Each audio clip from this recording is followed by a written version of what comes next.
Hello, I'm Matt Griffin with this EPS Inspires update.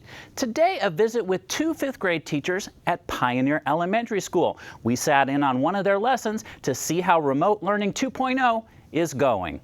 Hi, Bella. 9:30 in the morning, and Amanda Gorange and McKenna Polling's fifth graders are all online for their first remote learning class of the day. We're going to get started. When other people join, they can join us. We watched their lesson and some smaller student breakout groups, and then brought Amanda and McKenna together, but 6 feet apart, for a chat about the school year so far. Both teachers tell me that with Remote Learning 2.0 comes more academic rigor and routine than was expected of students last spring. And the kids have a lot more to do during the day than what was required of them in the spring.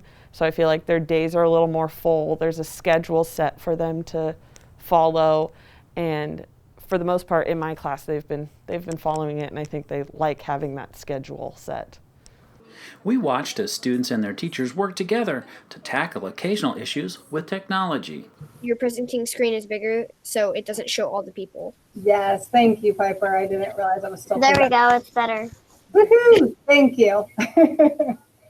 Tech issues tackled, both teachers say their classroom management techniques, including the use of hand signals, aren't any different than they would be in an in-person setting. I feel like we all already kind of use them. Like that's just a tool that we use in the classroom. You know, when you have a thought to share, in my classroom you put your thumbs up here. That way you're not, stressing everyone out behind you who hasn't thought of one. So they know to do that, and this means I agree. I disagree. So these are all things that we use in the classroom already. Yeah, my kids, even in years past, would come in. So I know the younger grades are teaching all of these hand signals. And when they come into fifth grade, I haven't had to teach them because they just sit there on the carpet and they just agree with their classmates. And so I haven't taught those hand signals for our Google meetings, and I still see them when they agree with their classmates. They're telling each other through the camera that they agree with them. Yep. Principal Jenny Hayworth says the rollout of Remote Learning 2.0 is going much more smoothly than the sudden launch into online learning in the spring, thanks to lessons learned and an all-hands-on-deck approach. With tremendous support. It's been amazing to see how staff has supported their families. And it doesn't matter if their secretary supporting, the librarian supporting, staff assistant supporting, the entire staff has come together and wrapped ourselves around families to support them. So if they come into the building, we help them over the phone, IT, so we've embraced a lot of it. The other blessing that came out of this is our teachers are supporting each other. Staff's level of comfort with technology is different. So we're seeing cross-grade levels come together and support individuals so they can figure out the technology as well. So it's been a good support system for everyone, for our families and our staff. Pioneer's instructional coach, Carrie Gorski, says the entire staff is working to find the balance between teacher-led instruction and the learning that takes place when students work independently.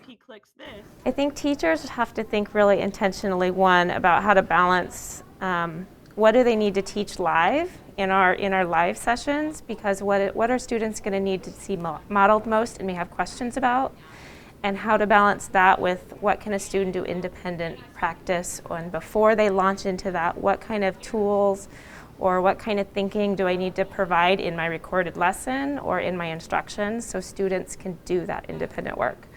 And I think being able to use a different technology is something we're beginning to layer in, but we have to do it slowly so that we don't overwhelm the students too with learning all this new tech stuff. So just giving them a variety of ways to respond, just like in the classroom, we try to. So your choice is either to write it in a Google Doc, which I will upload, hold on one second, Dylan, or write it on paper and record yourself reading it. So this is As for those who suggest online learning is any less demanding on our teachers, I asked about the time Amanda and McKenna spend collaborating on lessons.